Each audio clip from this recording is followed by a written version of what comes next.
Hey everyone, welcome back to Corporate Decoder, the place where we sift through corporate filings so you don't have to. Today we're diving into the Broad Capital Acquisition Corp's latest 10K filing, which, spoiler alert, is a bit like watching a blank check company try to find its purpose while slowly running out of time and money. It's a story filled with twists, turns, and ultimately a sense of what's next. The company is a blank check, or special purpose acquisition company. They formed to find a business to merge with, basically a shortcut to the public markets for a private company. But finding the right target and closing the deal is proving tough, and the clock is ticking. They actually had a deal lined up, but it was terminated earlier this year, throwing their plans into disarray. Let's take a look under the hood of this filing and see what's really going on. First, let's get some quick facts. They have around $1 to $2 million available for an initial business combination. Not much, but more than nothing. This is a standard Form 10K. It's their annual report. Their commission file number is 001411121212. Helpful to know if you are filing paperwork. Let's dig into this failed merger.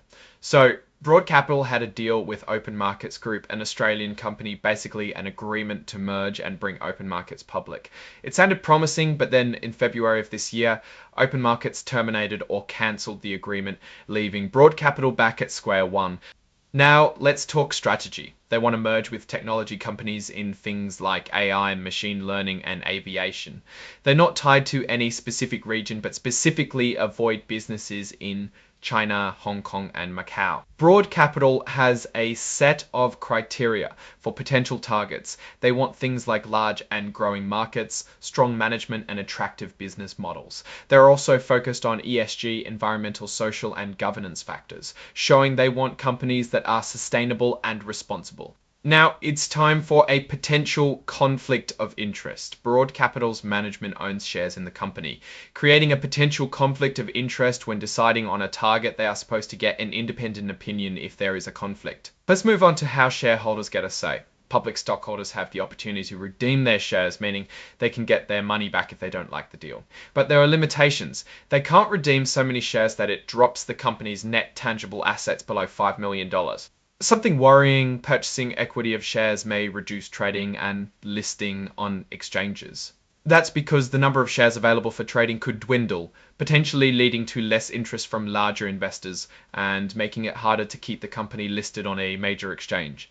They also mentioned the SEC and new rules with SPACs. These new regulations from the SEC could make it more difficult and expensive to complete their initial business combination.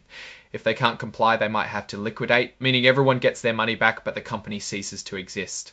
They even address cybersecurity. They believe it's critical for protecting their business, and they have cybersecurity threats. And if that happens, they can lose money or their reputation. Here's the really important part. Their securities are traded on NASDAQ but got halted from trading because they didn't maintain a minimum of 100,000 publicly held shares. That's a big problem and means it's harder for investors to trade their stock. Time to talk financials. For the year, they had a net loss of $1.1 million compared to about $513,000 the previous year. This loss includes operating costs and franchise taxes, but it's partially offset by the interest they earned on the cash held in their trust account. Basically, they are losing money while waiting to make a deal. Now, let's talk about red flags. Their accounting firm says there is a substantial doubt about the company's ability to continue due to its ticking clock. Let's look at the balance sheets. They had about $20 million in their trust account at the end of the year. Compare that to almost $51 million the year before. See a trend. Cash is going down. The big liability is deferred underwriter commission, a bit over $3.5 million. This is what they have to pay underwriters when they make a deal. As long as there is no deal, there is no commission, a bit over $3.5 million when they make a deal. As long as there is no deal, there is no commission. Digging into some per share metrics, basic and diluted net loss per share was negative 24 cents, which is not a great sign. They took $515K for taxes, but instead used it for operation. This can lead to problems. They need to pay it back. Finally, they admit they have a material weakness in their internal control over financial reporting because of inadequate staffing. This could cause financial misreporting in the future. The risk section is huge, but a few stand out. The most obvious is not completing a business combination. They may run out of time. It mentions COVID and world events like the war in Ukraine, standard risks, but also warns NASDAQ may cease trading of their securities as they didn't have enough publicly held shares. That is bad. The compensation of its officers and directors is going to create an issue if things are not aligned.